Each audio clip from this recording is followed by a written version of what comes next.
नमस्कार सर्वांना.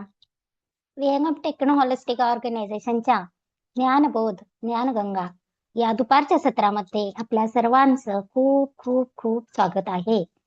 आपण या सत्रामध्ये स्वामी दत्तावधूत यांच्या पुस्तकांचं वाचन सध्या करत आहोत. तर भारतीय गूढ विद्या या पुस्तकातील आज आपण 4थ्या दिवसाचं वाचन करणार आहोत. यामध्ये आपण काल पाहिलं अनेक त्राटक ध्यान पाहिलेले आहेत. आता यानंतरच पुढचं त्राटकच आहे, हे पण नासाग्र ध्यान. नाकाच्या शेंड्याकडे पाहत ध्यान करणे त्याला नासाग्र ध्यान असे म्हणतात किंवा नासाग्र दृष्टी. या साधनेने आपोआपच सर्व सुगंधाचा अनुभव घेता येतो. मन प्रसन्न होते, ध्यानाचे वेड मनाला लागते. त्यानंतर आहे भूमध्य दृष्टी. योगात भूमध्य दृष्टी, भूमध्य ध्यान किंवा भूमध्य त्राटक याला फार महत्व आहे. दोन्ही डोळ्यांची बुबुळे एकत्र आणून ती वर फिरवून दोन्ही भुवयांच्या मध्ये पाहणे याला भूमध्य त्राटक असे म्हणतात. या त्राटकाचा अभ्यास अतिशय सावकाश करावा. तसेच त्राटक करण्यापूर्वी व करून झाल्यानंतर डोळे चारी दिशेने उलट सुलट गरगर फिरवावेत, म्हणजे डोळ्यांच्या सूक्ष्म नसांना एक प्रकारचा व्यायाम मिळतो. नाहीतर डोळ्यांना इजा होण्याची शक्यता असते. कुठलेही त्राटक करताना डोळ्यांचा हा व्यायाम अवश्यमेव करावा. या भूमध्य त्राटकाचे अनेक फायदे होतात. परंतु त्राटक हे ध्यान आपल्या जे योग शिक्षक आहेत त्यांच्याच मार्गदर्शनाखाली करावं. कारण असं एकट्यानं केलं तर आपण किती बरोबर करतोय किती चूक करतोय यातला फरक आपला स्वतःला समजत नाही. तर याचे फायदे काय आहेत? मनावर पूर्ण जय प्राप्त होतो.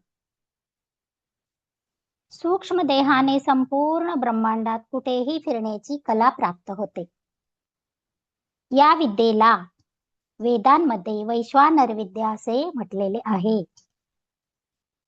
स्वतःचे व इतरांचे पुनर्जन्म जाणता येतात.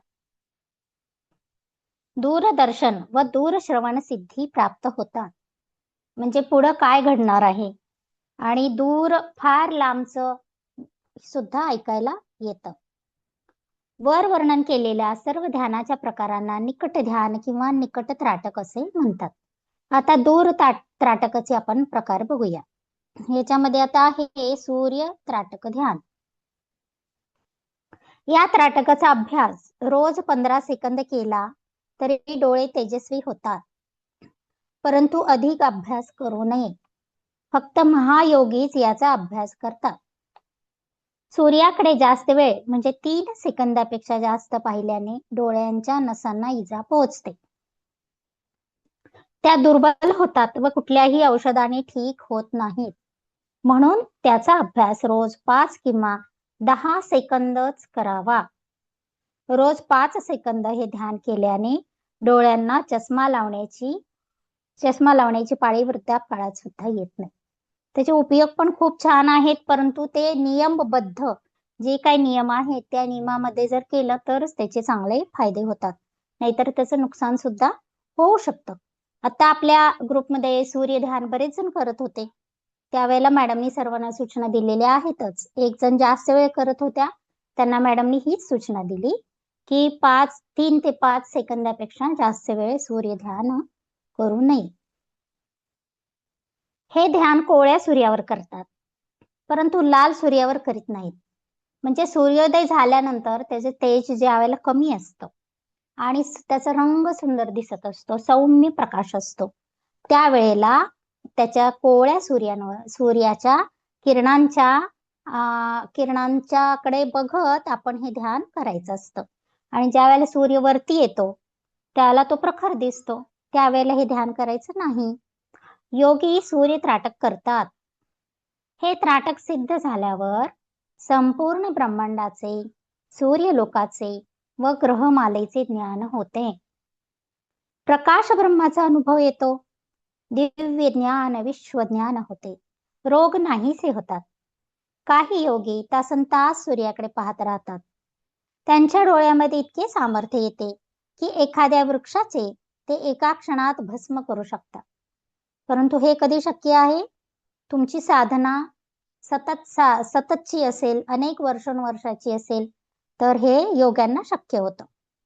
काही काळ हे त्राटक केल्यानंतर साधकाला मध्यान्नीचा प्रखर सूर्यही निळसर शांत गोळ्याप्रमाणे दिसू लागतो.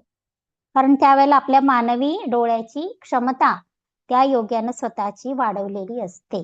त्यामुळे तो सूर्याचा निळसर शांत गोळ्याप्रमाणे प्रखर सूर्याला सुद्धा पाहू शकतो.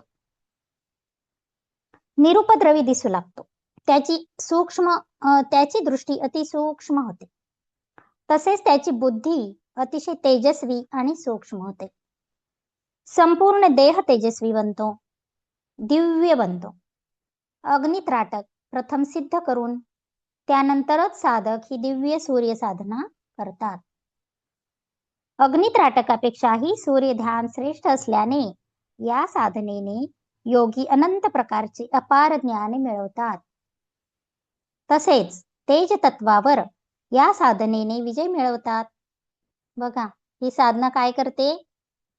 तेज तत्व आहे त्या तत्वावरतीच विजय मिळवून देते.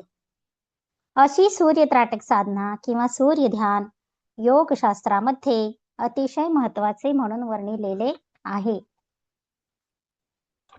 त्यानंतर आहे तारात्राटक ध्यान. तारात्राटक म्हणजे तुमच्या लक्षात आलं असेल, नक्षत्र ध्यान. तारात्राटक रात्रीच्या वेळी करतात. एकांतात अरण्यात बसून एखादा तेजस्वी तारा निवडावा. त्या ताऱ्यावर ध्यान म्हणजे एकटक पाहत राहावे. पुष्कळ वेळा ही साधना करताना आकाशातून विचरण करणारे योगी व देवता दिसून येतात. पण पुष्कळ वेळा फक्त तेजच दिसत राहते. या साधनेने दूरदर्शन सिद्धी प्राप्त होते. विश्वात कुठे काय चालले आहे याचे ज्ञान एका क्षणात बसून जागेवरून होते व समाधी सुखाचा अनुभव येतो. यानंतर आहे चंद्रत्राटक ध्यान. चंद्रत्राटक ध्यान हे फक्त शुक्ल पक्षात अष्टमीपासून पौर्णिमेपर्यंत करतात.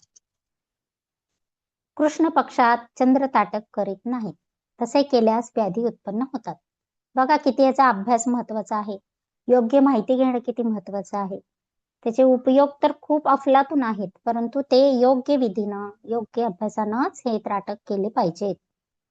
तर हे फक्त शुक्ल पक्षात अष्टमीपासून पौर्णिमेपर्यंत करतात आणि कृष्ण पक्षात हे चंद्र त्राटक ध्यान करत नाहीत. असे केल्यास व्याधी उत्पन्न होऊ शकतात. हे चंद्र त्राटक शुक्ल अष्टमी ते पौर्णिमा या काळात केल्याने साधकाला चंद्रलोकाचे ज्ञान होते. शिवाय वनस्पतींची देवता चंद्र हीच असल्याने वनस्पती शास्त्राचेही ज्ञान होते. चंद्रामधून प्रवाहित होणारे अमृत किरण साधकास दिव्य कांती व शीतलत्व प्राप्त करून देतात. बघा, कोजागिरी पौर्णिमेला यासाठी तर आपण त्या दुधामध्ये चंद्र पाहायचा असतो आणि नंतर ते दूध प्राशन करायचं असतं. दीर्घायुष्य व आरोग्य याचा त्यांचा लाभ होतो. अशा प्रकारे योगशास्त्रात विविध त्राटक प्रकार वर्णन केलेले आहेत. त्यातले काही वर वर्णन केलेले आहेत. याशिवाय त्राटक ध्यानाचे इतरही पुष्कळ प्रकार आहेत.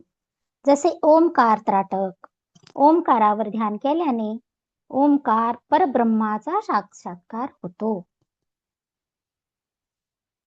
जिभेच्या अग्रभागावर ध्यान केंद्रित केल्याने सर्व प्रकारचे रस प्राप्त होतात. त्याला जिव्हाग्र त्राटक ध्यान असे म्हणतात. मेंदूमध्ये कर्णकेंद्र आहे.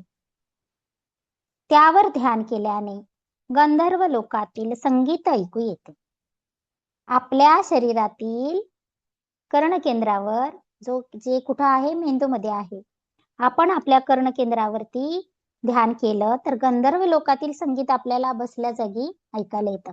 म्हणजे आहे की नाही, आपण ब्रह्मांड, पिंडी ते ब्रह्मांडी, जे काही बाहेर आहे तेच आत आहे आणि जे काही शरीराअंतर्गत आहे तेच ब्रह्मांडात आहे.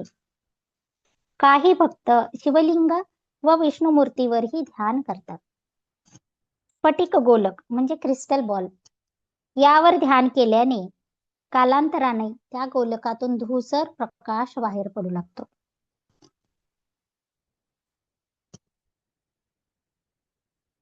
त्यानंतर या गोलकात आपल्याला हवी असलेली सर्व दृश्ये दिसतात. तसेच भूत भविष्य वर्तमान काळातील घटनाही त्यात दिसतात. हे क्रिस्टल बॉलवरती ध्यान सांगितलेलं आहे. हे झाले सर्व बाह्य ध्यानाचे प्रकार. आता अंतर्ध्यान किंवा अंतरत्राटकाची माहिती घेऊया. तर अंतरत्राटकाच्या प्रकारामध्ये इष्ट देवता ध्यान आता स्वामीजींनी सांगितलेलं आहे. इष्ट देवता ध्यान. या ध्यानात इष्ट देवता डोळ्यासमोर आणण्याचा प्रयत्न केला जातो. यासाठी मूर्तीकडे अथवा फोटोकडे पाहून नंतर डोळे मिटून ती मूर्ती किंवा ते चित्र डोळ्यासमोर आणतात. कालांतराने बंद डोळ्यासमोर मूर्ती स्पष्ट दिसू लागते. जेव्हा मूर्ती स्पष्ट दिसते तेव्हा भक्त या मूर्तीची मानस पूजा करतो. मानस पूजा ही सर्वश्रेष्ठ पूजा आहे. यात जेव्हा भक्त आपल्या आराध्य देवतेला सुगंधी द्रव्य अर्पण करतो तेव्हा त्याच्या ध्यानाच्या खोलीत सुगंध दरवळू लागतो. बघा मॅडम, मी आपल्याकडून करून घेतलेली ही मानस पूजा नवरात्रीमध्ये देवीची त्रिपुर सुंदरीची मानस पूजा आपण या ध्यानातून केलेली आहे. याच ध्यानाचा आणखी एक प्रकार आहे. भक्त आपल्या हृदय सिंहासनावर इष्टमूर्तीची, आपल्या आराध्य दैवतेची किंवा सद्गुरूंची स्थापना करतो. स्वतः स्वतंत्र रूपाने हृदयात जाऊन आपल्या आराध्य देवतेची पूजा करतो. वरील दोन्ही ध्यानाचे प्रकार श्रेष्ठच आहेत. याने भक्त आपल्या आराध्य देवतेच्या फारच जवळ जातो. त्याचे मन शुद्ध होऊन जाते. त्या मानस ध्यानाचे अनेक फायदे होतात. काय होतात या इष्ट देवता ध्यानाचे फायदे? मन शुद्ध होऊन भक्तीचा आनंद प्राप्त होतो. मनाने हवी ती वस्तू निर्माण करण्याची विद्या प्राप्त होते. या साधनेत स्वतःच्या प्रतिकृती निर्माण करून मानस ध्यान पूजा केली तर अनेक रूपे घेण्याची कला प्राप्त होते. इष्ट देवतेची पूर्ण कृपा प्राप्त होते. गुरूंची प्रसन्नता लाभते. आराध्य देवतेचे सगुण रूपात दर्शन होते. ध्यान अधिक तीव्र झाले की तसेच या साधनेने प्राप्त होणाऱ्या स्थितींकडे दुर्लक्ष केले तर सगुण रूपाचा साक्षात्कार होऊन आराध्य देवतेचा नित्य सहवास लाभतो. देवतेशी संभाषण आदी व्यवहार होऊ लागतात. आराध्य देवतेशी भक्त एकरूप होऊन जातो. ईश्वर स्वरूप बनतो. हे इष्ट देवता ध्यान. आता पुढचा एक प्रकार आहे अंतरत्राटक ध्यानाचा दुसरा प्रकार. या ध्यानात पद्मासनावर बसून डोळे बंद करावे किंवा सहजासनात बसलं तरी चालतंय किंवा सिद्धासनात बसू शकतो, वज्रासनात बसू शकतो. जे कोणतं आपल्याला आसन आवडतंय त्या आसनामध्ये बसू शकतो.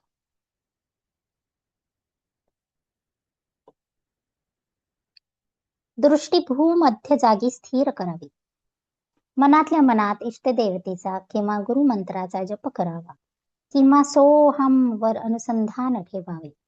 काही दिवसानंतर डोळे बंद केल्यावर चमकदार बिंदू दिसू लागतात. आपल्याला हे जरी 3 ओळीत माहिती सांगितलेली असली तरी ह्याचा आपल्याला ज्या वेळेला आपण त्याचं प्रॅक्टिकल करतो ते बराच वेळ करायचं असतं. म्हणजे इथं भूमध्य जागी म्हणजे बैठक घालणं, ध्यानात पद्मासनावर बसणं, त्यानंतर डोळे बंद करणं, दृष्टी भूमध्य जागी स्थिर करणं, मनातल्या मनात इष्टदेवतेचा किंवा गुरुमंत्राचा जप करणं किंवा सोहम अनुसंधान करणं. या प्रक्रियेला बराच वेळ द्यावा लागतो. हे काय पटकन होणारी जादू नाहीये. कारण आपलं अंतर्मन जितकं आपल्या आतमध्ये वळतं तेवढं आपण ध्यानामध्ये डीप मध्ये जातो. त्यामुळे हे पहिल्या ज्या क्रिया आहेत त्या अतिशय सावकाश, संथ आणि मनापासून केल्या तर आपलं मन आतमध्ये वळतं आणि मग आपलं ध्यान लागतं. काही दिवसानंतर डोळे बंद केल्यावर चमकदार बिंदू दिसू लागतात. हे पांढरे, निळे व पिवळे असू शकतात. हे दिसू लागले की समजावे आपण प्रगतीपथावर आहोत. साधनेचा वेग वाढवावा. कालांतराने ज्योत दिसू लागते. सुरुवातीला ही ज्योत हलत राहते, नंतर ती स्थिर होते. ज्योत स्थिर झाली की मन संपूर्णतः एकाग्र झाले म्हणून समजावे. या ध्यान योगाने आपण हळूहळू सूक्ष्म होऊ लागतो. आपल्या अंतरंगात आपल्याला प्रवेश प्राप्त होतो. मन विचार शून्य होते. विचार शून्य मन आपल्याला आपल्याच अंतरंगात प्रवेश मिळवून देते. ज्योती स्थिर झाल्यावर त्या ज्योतीच्याच प्रकाशात चंद्र, सूर्य, तारे दिसू लागतात. त्यानंतर निळेभोर आकाश दिसते. त्यानंतर त्रिकोण आणि त्रिकोणात बिंदू दिसतो. यावेळी पंचतत्वावर विजय मिळवून आपण सूक्ष्मात म्हणजे शून्यात प्रवेश केलेला असतो. त्यावेळी आपण बसल्या जागेवरून विश्व पाहू शकतो. त्याचप्रमाणे आपण पूर्वी पाहिलेली व न पाहिलेली सर्व स्थळे एकाच वेळी पाहू शकतो. उंच पर्वताच्या शिखरावर बसलेली व्यक्ती चारी बाजूचे विश्व पाहू शकते. त्याहून कितीतरी पटीने ही अवस्था श्रेष्ठ आहे. कारण पर्वतावर बसलेल्या व्यक्तीला दूरची वस्तू लहान दिसते, तसे यात नाही. सूक्ष्म दृष्टीचा विकास झालेला असल्याने त्यात साधकास सर्व विश्व जसेच्या तसे दिसते. कारण साधकाने पृथ्वी, आप, तेज यावर विजय मिळवून तो वायू तत्व किंवा वायुमंडल पार करून आकाश तत्वात प्रवेश केल्यावर साधकास एकाच क्षणात चारी दिशांचे म्हणजे चारही दिशांना जे आहे त्या सर्वांचे ज्ञान होते. यानंतर खऱ्या अर्थाने शून्यात प्रवेश होतो. शून्यात प्रवेश झाल्यावर साधकाला विराट रूप प्राप्त होते. त्याचे अंतर्मन विशाल होऊन साधकाला सर्व ब्रह्मांडाचे ज्ञान होऊ लागते. परंतु ब्रह्मांडे अनेक आहेत. साधकाने स्वतःला जेवढे विस्तारित केले असेल तेवढा सर्वांचा अनुभव येत राहतो. त्यानंतर साधकाचा महाशून्यात प्रवेश होतो. त्यामुळे त्याला अनंत ब्रह्मांडाचे ज्ञान होते. यापुढे सर्व ब्रह्मांडांना चंद्र, सूर्य, ग्रह, तारे सर्वांना प्रकाशित करणारी ज्योती किंवा चित्कला दिसून येते. या सर्व ब्रह्मांडांना प्रकाशित करणाऱ्या ज्योतीच्याही पलीकडे साधक जातो. येतपर्यंत साधकाने समस्त ब्रह्मांडाचे ज्ञान मिळवलेले असते. तो विराट रूप किंवा विश्वरूप झालेला असतो. यापुढे त्याला हिरण्यगर्भात प्रवेश होतो. हिरण्यगर्भ आपण योगी कथामृत मध्ये ऐकलेला आहे. हिरण्यगर्भ प्रदेश कसा आहे तो. तर यापुढे त्याचा हिरण्यगर्भात प्रवेश होतो. येथे बिंदू दिसतो. साधक स्वतः देहासहित शून्य होतो, चैतन्य होतो. येथे त्याला सिद्धावस्था प्राप्त होते. यावेळी साधक विश्वमय झालेला असतो. या विश्वमय अवस्थेलाच आत्मज्ञान असे म्हणतात. अर्थात आत्मज्ञानाचा अनुभव यापूर्वीपासूनच यायला सुरुवात झालेली असते. योगी याचा विकास करीत करीत शेवटी स्वतः सिद्ध होतात. सिद्धावस्थेनंतरही योगी तपस्या करीत राहतात. कारण याच्या पुढची अवस्था म्हणजे स्वतः ईश्वर होणे, म्हणजे आत्मज्ञान होणे, पूर्ण विश्वमय होणे व या पलीकडची अवस्था म्हणजे या सर्व अवस्थांच्या पलीकडे जाऊन अलिप्त होणे ही असते. म्हणजे विश्वमय किंवा ईश्वर होण्याच्याही पुढची अवस्था काय आहे? अलिप्त होणे. अनंत काल तपस्या केल्यानंतरच ही ईश्वरावस्था प्राप्त होते. येथे योगी योगेश्वर होतो किंवा परमेश्वर होतो. आता आपण असा विचार करत असाल की ह्या अवस्था आपल्याला येणं शक्य आहे का, किंवा ह्या किती अवघड गोष्टी आहेत, आपली इथपर्यंत तयारी झालेली आहे का, आपली तेवढी ध्यानावस्था आहे का, आपलं तेवढं ध्यान होतं का. तर असे विचार मनात आणूच नका. कारण अनेक तुमच्या मागच्या जन्मी साधना झाल्यामुळेच आपण एवढं महान ज्ञान घेऊ शकतो. हे ज्ञान घेण्याचा अधिकारी तेव्हाच बनतो जेव्हा आपलं पाठीमागच्या जन्मातील तेवढी साधना झालेली असते. आणि तुम्ही नक्कीच या सर्व अवस्थांपर्यंत जाण्याचा मनाच्या मार्फत प्रयत्न करा. म्हणजे आपल्याला पटापट या सर्व पुढच्या अवस्था प्राप्त होतील. सृष्टीची उत्पत्ती, स्थिती, लय करण्याचे सामर्थ्य व सत्ता त्याला प्राप्त होतात. ब्रह्मा विष्णू महेशाच्या वरची ही अवस्था आहे. या अवस्थेला दत्त असेही म्हणतात. बघा, आज दत्त जयंती निमित्त बरोबर कसं आलं हे, काही मी यापूर्वी अजिबात वाचलेलं नाहीये. बरोबर कसे उल्लेख येतात बघा. अटॅचमेंट आपली कशी आहे, ज्या तत्वाशी आहोत आपण, ते तत्व आपल्या बरोबर समोर सर्व माहिती करून देतं. या अवस्थेला दत्त असेही म्हणतात. येथे पोहोचल्यावर काही जाणावयाचे बाकीच राहत नाही. समस्त ज्ञानाचा हा योगेश्वर उगम स्थान बनतो. त्याच्या इच्छेनुसार विश्व चालते.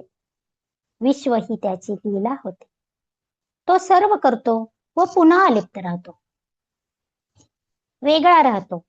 असा हा ध्यान योग त्राटकापासून सुरू होऊन सिद्धावस्थेला नेऊन पोहोचवतो. पुढची ईश्वरावस्था ही अति कठीण आहे. आता अजून एक पुढची अवस्था दिलेली आहे स्वामींनी. तर पुढची ध्यान आहे गुरु ध्यान अथवा देवता ध्यान. ध्यानाचा आणखी एक प्रकार आहे. यात ध्यानी स्वरूपता या तत्वाचा अंगीकार करून प्रथम आराध्य देवतेचे, श्री गुरूंचे किंवा सिद्ध पुरुषांचे ध्यान करतात.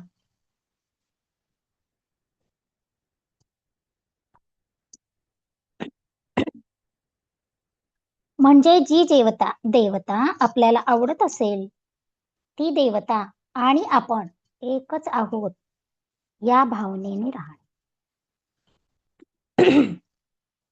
आपल्याला मॅडमनी यापूर्वी 4 मुक्ती शिकवलेले आहेत: सरूपता, सलोकता, समीपता आणि सायुज्यता. तर याच्यामधली जी आहे ना, की जी देवता आपल्याला आवडत असेल, ती देवता आणि आपण एकच आहोत, म्हणजेच सायुज्यता मुक्ती. म्हणजे देवतेचं स्वरूप आपलं अभिन्न आहे, ती देवता म्हणजे आपणच आहोत. ही चौथी अवस्था आहे मुक्तीची. या भावनेमध्ये राहायचं आहे. याची सुरुवात अशी: आपल्या अंग प्रत्यंगावर आराध्य देवतेच्या अंग प्रत्यंगाची स्थापना करावी. बघा, शांतपणे ऐका. हे महत्वाचं आणि अवघड असं ध्यान आहे, परंतु गूढ आणि खूप फल देणार आहे. त्यामुळे आपण ह्याचा माहिती तरी संपूर्णतः घ्यावी. याची सुरुवात अशी की आपल्या अंग प्रत्यंगावर आराध्य देवतेच्या अंग प्रत्यंगाची स्थापना करावी. उदाहरणार्थ, समजा एखाद्या सद्भक्त आपल्या श्री गुरूंचे ध्यान करीत आहेत. आता त्यांनी कंसात दिले की येथे एक गोष्ट लक्षात ठेवावी की गुरु ध्यान करते वेळी गुरु ही व्यक्ती महासिद्धच म्हणजे पूर्ण अवस्थेला पोहोचलेली असावी, नाहीतर सरळ एखाद्या देवतेचे ध्यान करावे. म्हणजे मॅडम जसं सांगतात की आता जे जिवंत आहेत त्या गुरूंना तुम्ही आठवू नका, तर जे सिद्ध झालेले आहेत, सिद्धावस्था प्राप्त करून पुढे गेलेले आहेत किंवा देवता, या देवतेचंच ध्यान करावं. तसे करणे अधिक चांगले. सिद्ध पुरुषाकडे दया, करुणा, शांती, प्रेम व ज्ञान आदी गुण तसेच अतुलनीय सामर्थ्य असते. शिवाय ते परमेश्वराशी पूर्ण तादात्म्य पावलेले असतात. म्हणून आपल्याला या महासिद्ध गुरूंचं गुरूंचं आपल्याला ध्यान करायचं आहे. तर त्याने आपल्या अंग प्रत्यंगावर गुरूंच्या अंग प्रत्यंगाची स्थापना करावी. म्हणजे पाय गुरूंचे आहेत असा भाव मनात निर्माण करून आपल्या पायांच्या जागी गुरूंचे पाय पाहावे. याप्रमाणे पायापासून ते डोक्यापर्यंत एकेका भागावर गुरूंचे ध्यान करावे.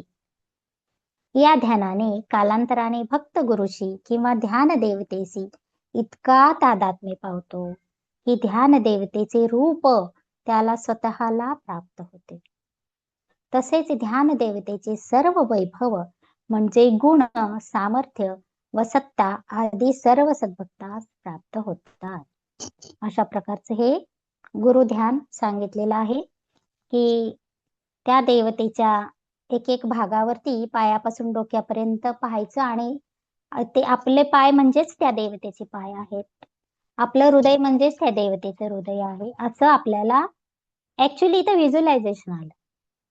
या ध्यानाने कालांतराने भक्त गुरुशी किंवा ध्यान देवतेशी तादात्म्य पावतो. म्हणजे हे कल्पना करणं, विचार करणं, कल्पना करणं आणि तसं पाहणं हे इथं ऍक्च्युली इथं व्हिज्युअलायझेशन आलं. म्हणजेच आपण व्हिज्युअल करतो की ती देवता म्हणजेच आपण आहोत. छोट्या छोट्या गोष्टीतून, छोट्या छोट्या भागातून, एकेका अवयवापासून आपण देवतेचं छोटंसं रूप घेऊन त्या रूपाला आपलं रूप म्हणजे देवतेचं रूप असं समजून आपण देवता स्वरूप सायुज्यता मुक्तीकडं जाण्यासाठी हा जो गुरु ध्यान प्रकार आहे हा मला व्हिज्युअलायझेशन मधला प्रकार वाटतो. या प्रक्रियेला ध्याने ध्याने स्वरूपता असे म्हणतात.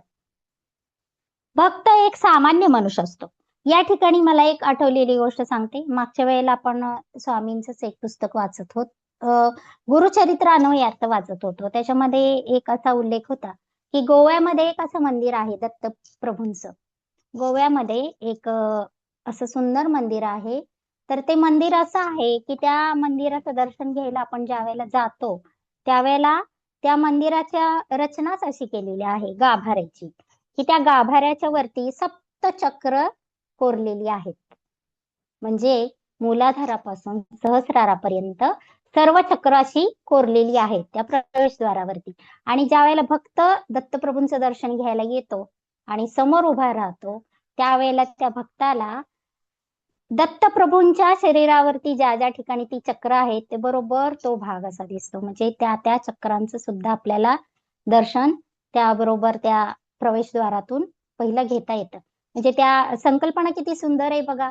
ज्यांनी कोणी ही संकल्पना केली असेल त्यांची किती छान आहे कल्पना, की देवाचं परमेश्वराचं दर्शन तर घ्यायचंच, परंतु चक्रांचं सुद्धा देवाचे दर्शन घ्यायचं.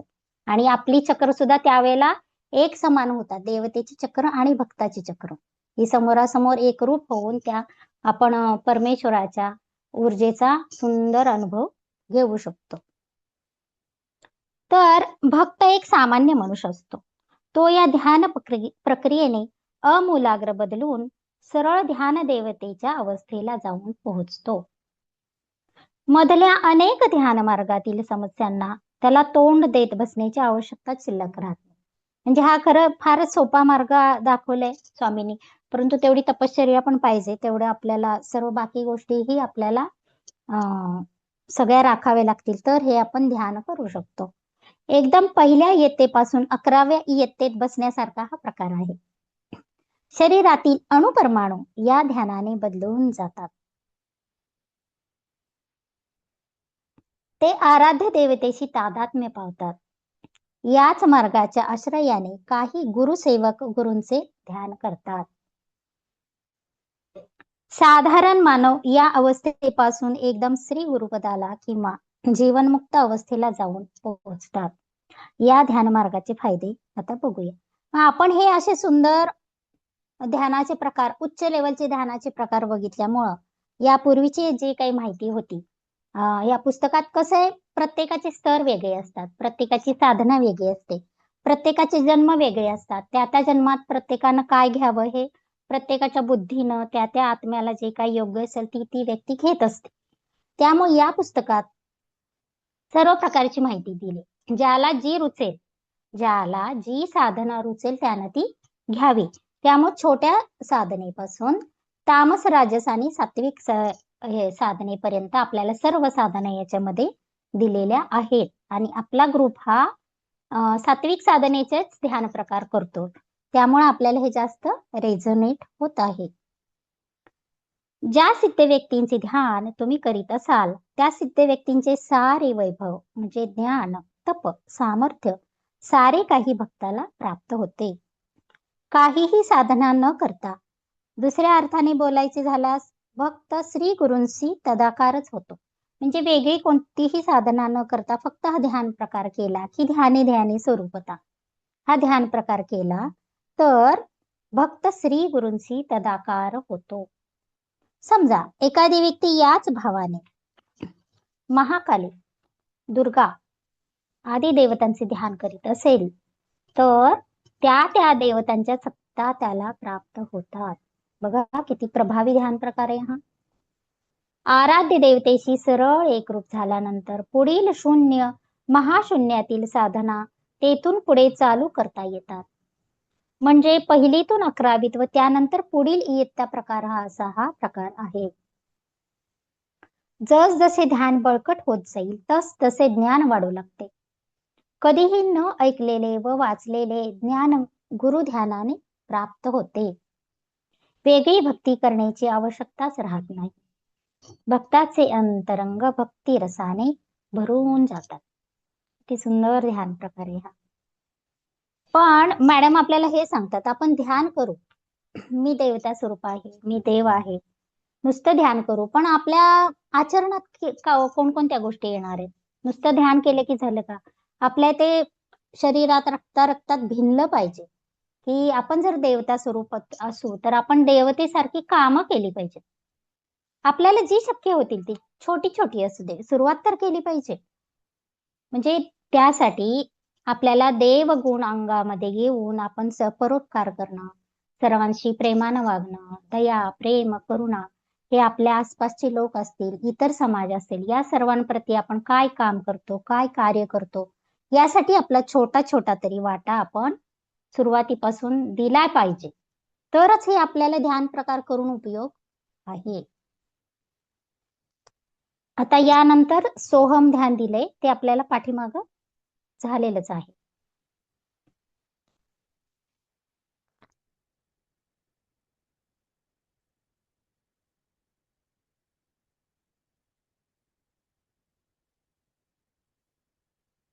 पुढचं एक प्रकरण वाचूया आपण आता.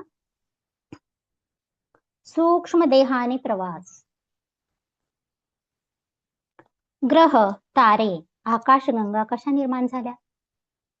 पृथ्वीचा इतिहास काय? अतीत काळात पृथ्वीवर कशा प्रकारचे वातावरण होते? समाज कसा होता? परग्रहावर मानव आहे का? इत्यादी अनेक प्रश्नांची उत्तरे शोधण्यासाठी आज अब्जावधी रुपये खर्च केले जात आहेत. परंतु हे सर्व जाणण्यासाठी योगामध्ये काही सोप्या साधना सांगितलेल्या आहेत. अशा अनेक साधनांपैकी ही एक सूक्ष्म देहाने प्रवास करण्याची विद्या. खरंच या शोधांसाठी किती नासा आज कित्येक अब्जावधी रुपये खर्च करते. नासाचे रिसर्च चाललेले आहेत की नाही अनेक असे शोध घेण्यासाठी. पण पूर्वीच्या काळी काय होतं? म्हणजे ते प्रकार आजही आहेत, परंतु आता सध्या असे योगी गुप्त आहेत, जे काही योग साधना करतायत, शोध लावतायत, ते गुप्त आहेत. सर्वसामान्य लोक मात्र विज्ञानामध्ये अडकले आणि अध्यात्म हे विज्ञानाच्याही पलीकडचं आहे. तर अशा अनेक साधनांपैकी ही एक सूक्ष्म देहाने प्रवास करण्याची विद्या. या साधनेद्वारा साधक स्वदेहातून बाहेर पडतो व सूक्ष्म शरीराने पृथ्वीवर तसेच अंतराळात कुठेही भ्रमण करू शकतो. सूक्ष्म शरीर हे त्रिमितीच्या सर्व कक्षांच्या पलीकडे असल्याने, म्हणजे थर्ड डायमेन्शन, आपलं हे सूक्ष्म स्थूल शरीर आहे ते त्रिमितीत आहे, पण सूक्ष्म शरीराला कोणतीही मिती नाहीये, कोणताही आयाम नाही. सूक्ष्म शरीर हे त्रिमितीच्या सर्व कक्षांच्या पलीकडे असल्याने या सूक्ष्म देहाला भिंत अडवू शकत नाही. क्षुधा, तृष्णा याची बाधा होत नाही, म्हणजे भूक तहान वगैरे काही लागत नाही सूक्ष्म देहाला. मनोवेगाने हे संपूर्ण ब्रह्मांडात कुठेही भ्रमण करू शकते. त्रिमितीच्या मर्यादा या सूक्ष्म देहाला नसल्याने वातावरणात फिरणारे आत्मे सुद्धा दिसू लागतात. त्यांचे विचार त्याला जाणून घेता येतात. मनोवेगाने शुक्र, मंगळ, गुरु इत्यादी ग्रहांवर जाऊन तेथील वातावरण व जीवसृष्टीचा अभ्यास करता येतो. बघा, यानानं जायची सुद्धा आवश्यकता नाहीये. सूक्ष्म देहानं आपण तिथे जाऊन तिथला अभ्यास करू शकतो. इतकेच नव्हे तर त्याही पलीकडे ब्रह्मांडात सर्वत्र संचार करता येतो. प्रत्येक लोकातील आत्म्याशी संपर्क साधून भेट घेऊन विविध प्रकारचे ज्ञान मिळवता येते. बघा, ज्ञानाची खोली केवढी प्रचंड आहे, अमर्याद ज्ञान आहे हे. आपण फक्त आपल्या पृथ्वीवरचा विचार करतो. पृथ्वीच्या बाहेर किती किती ठिकाणहून आपल्याला अनंत ब्रह्मांडातलं ज्ञान मिळवता येतं. प्रत्येक लोकातील आत्म्यांशी संपर्क साधून भेट घेऊन विविध प्रकारचे ज्ञान मिळवता येते. याशिवाय पृथ्वीवर एका देशातून दुसऱ्या देशात कुठेही दिवसा आणि रात्री केव्हाही जाता येतं. सूक्ष्म देहाने प्रवास करण्याची विद्या हस्तगत झाल्यावर एका क्षणात मनोवेगाने ब्रह्मांडाच्या दुसऱ्या टोकाला जाऊन ज्ञान मिळवून दुसऱ्या क्षणाला पुन्हा परत येता येतं. याशिवाय सूक्ष्म देहाला कुठलीही भाषा समजते. भाषेची कुठलीही मर्यादा नाही, सर्व भाषा समजतात. त्यामुळे भाषेचाही प्रश्न येत नाही. आकाशलेख म्हणजे आकाशिक रेकॉर्ड हे सुद्धा दिसू लागतं. आकाशिक रेकॉर्ड दिसू लागल्याने ब्रह्मांडाचा, पृथ्वीचा सर्व इतिहास आपोआप कळून येतो. बघा, आकाशिक रेकॉर्ड ही संकल्पना आजची आहे, परंतु स्वामींनी किती वर्षापूर्वी ती लिहून ठेवली. का त्यांना हे समजलं? कारण स्वतःच ते सिद्धयोगी असल्यामुळं त्यांना सर्वच ज्ञान, आगामी पुढे येणारं आणि पाठीमागं असणारं ब्रह्मांडातील सर्वच ज्ञान स्वामी बघू शकत होते. त्यामुळं पुढे येणारं हे आकाशिक रेकॉर्ड कसं असेल हे त्यांनी त्यावेळेलाच लिहून ठेवलेलं आहे. आकाशलेख दिसू लागल्याने ब्रह्मांडाचा, पृथ्वीचा सर्व इतिहास आपोआप कळून येतो. ऊर्ध्व लोकातील महासिद्धांशी संपर्क साधल्याने विविध प्रकारचे ज्ञान प्राप्त करता येते. याशिवाय या विद्येमुळे त्रिकाल ज्ञान, पूर्वजन्माचे ज्ञान इत्यादी विविध ज्ञान मार्ग मोकळे होतात. कोणतंही ज्ञान प्रकार राहत नाही याच्यामध्ये, सगळ्या प्रकारचं ज्ञान मिळून जाते. या विद्येची साधना फारशी कठीण नसली तरी नियम मात्र कठीण आहेत. नियम भंग करणाऱ्या जवळ ही विद्या राहत नाही, म्हणून नियम प्रथम समजून घेणं आवश्यक आहे. बघा, इथे का नियम समजावून घ्या या विद्येचे. सूक्ष्म देहाच्या प्रवासाची विद्या, तर याचे नियम काय आहेत? ही विद्या साध्य करू इच्छिणाऱ्यांनी शत्रू मित्र असा भाव मनात ठेवू नये. द्वेष मत्सर करू नये. म्हणजे मित्र, सर्वच जग हे आपलं मित्र आहे, सर्व बंधू बांधव आहेत, कोणीही आपला शत्रू नाही, ही भावना मनामध्ये पाहिजे. कोणाचा द्वेष आणि मत्सर करू नये.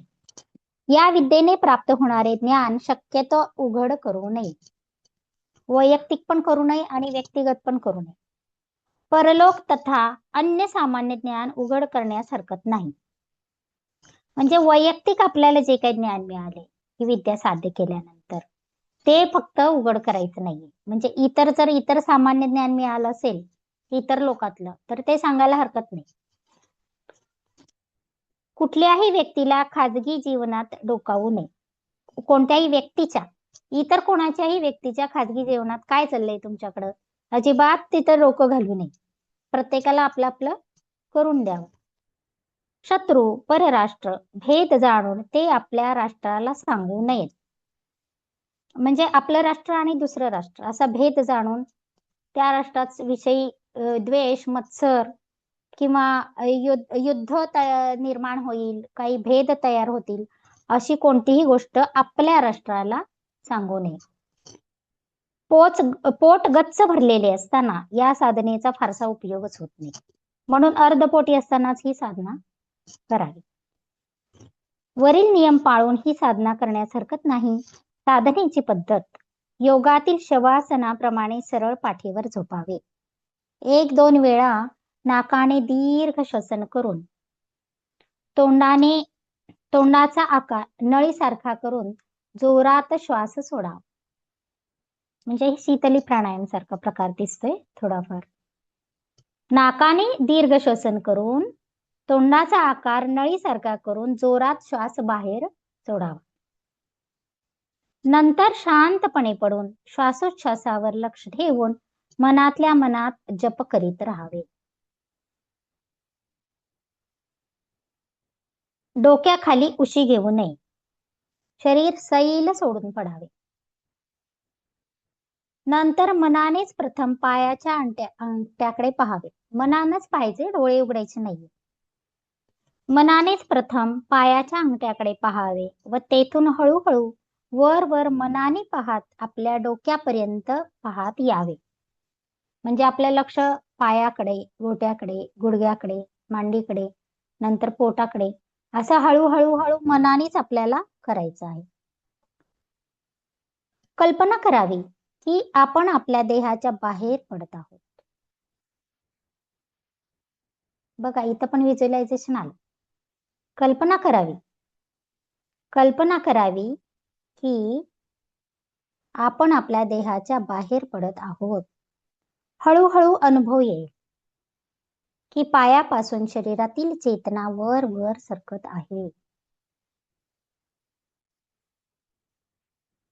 नंतर गळ्यापर्यंत चैतन्य येऊन थांबेल.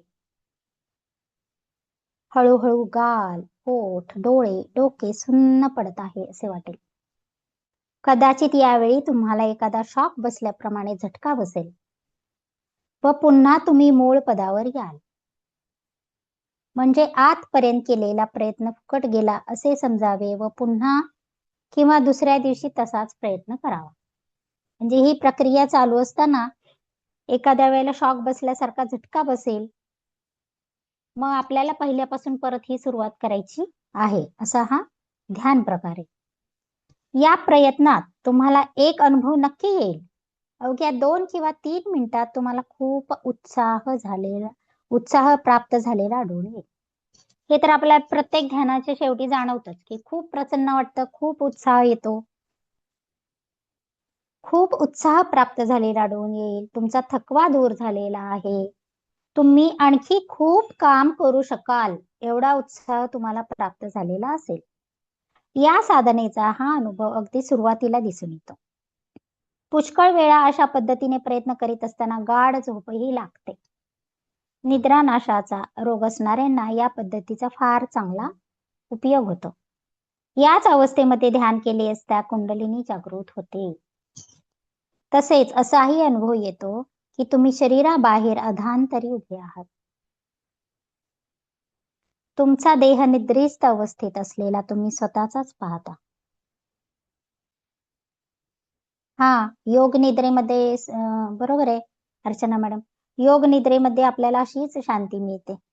योग निद्रेमध्ये मधला असा प्रकार आहे की योग निद्रेमध्ये प्रत्येक अवयवाला शिथिलता देतो आपण, शांत करतो, शिथिलता देतो. पण हा जो प्रकार जो आपण वाचतोय तो सूक्ष्म देहाने प्रवास वाचतोय. म्हणजे यानंतरची पुढची अवस्था जी आहे ती सूक्ष्म देह प्रवासाची आहे की या अवस्थेला ध्यान केले असता कुंडलिनी जागृत होते. तसेच असाही अनुभव येतो की तुम्ही शरीराबाहेर अधांतरी उभे आहात. तुमचा देह निद्रिस्त अवस्थेत असलेला तुम्ही स्वतःच पाहाल. म्हणजे योग निद्रेमध्ये आपण स्वतः खरेखरच झोपलेलो असतो. परंतु या ठिकाणी दोन्हीमध्ये फरक असा आहे की आपणच आपला सूक्ष्म देह वेगळा आणि स्थूल देह वेगळा.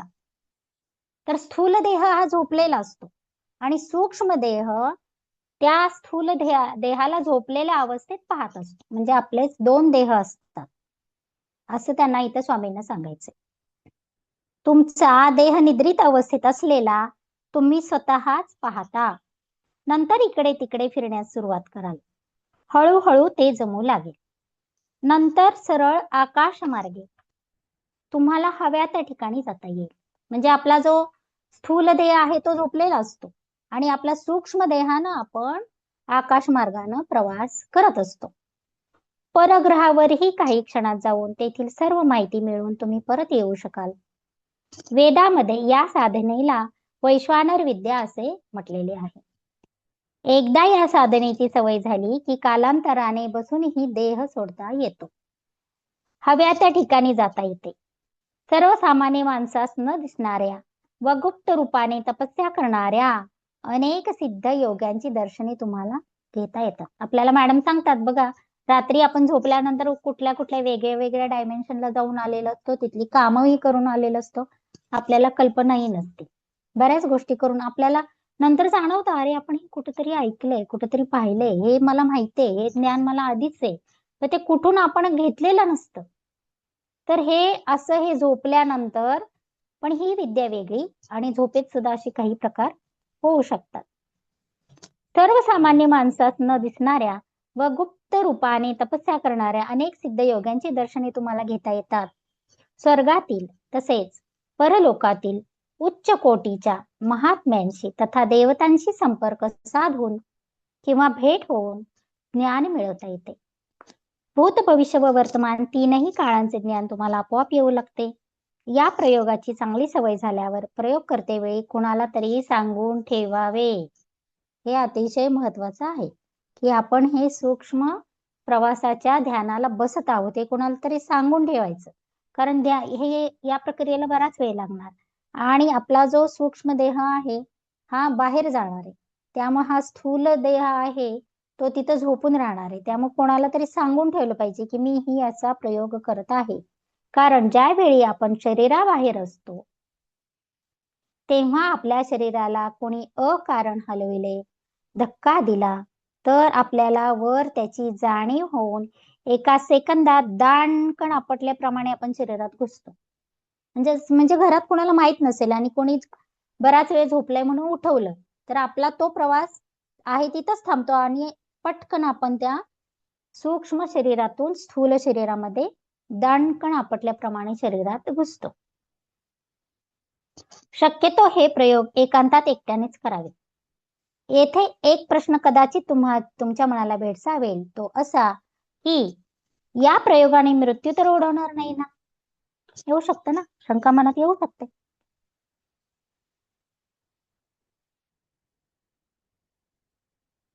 या प्रयोगाने मृत्यू तर ओढवणार नाही ना? याचे उत्तर देण्यापूर्वी मृत्यू म्हणजे काय हे समजायला हवं. माणसाला स्थूल देह व सूक्ष्म देह यांना जोडणारा एक तंतू असतो.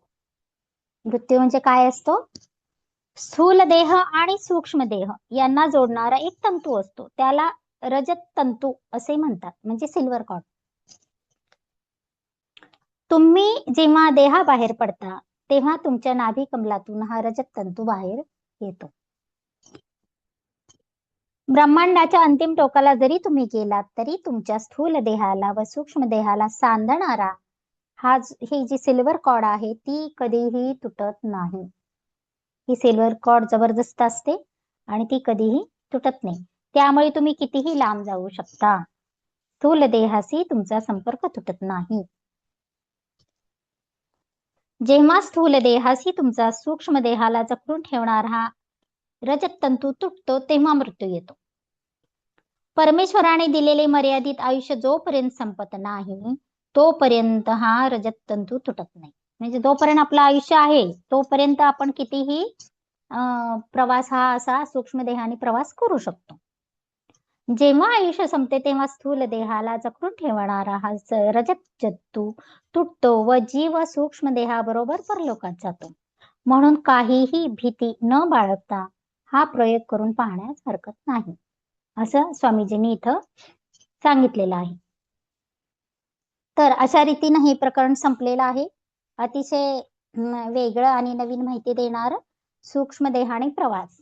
परंतु योग आणि प्राणायाम याची जर साथ असेल तरच हे प्रवास, हे ध्यान करणं शक्य आहे. आणि अनेक दिवसांची साधनेतलं सातत्य हे यासाठी खूप महत्वाचं आहे. आणि त्याचबरोबर स्वामींनी सांगितलेलं आहे की इथं काही नियम आहेत, ते नियम सुद्धा पाळले तरच या सगळ्याचा उपयोग होणार आहे. परंतु आपल्या मानवाला ह्याच गोष्टी समजत नाहीत की शत्रू मित्र असा भेदभाव आपण थोडा तरी होतोच तो मनातून. म्हणजे किती पूर्ण आपल्याला विश्वबंधुत्व आलं पाहिजे तर हा प्रकार आपला यशस्वी होणार आहे. तर चला या पुढचा भाग आपण आता उद्या वाचूया.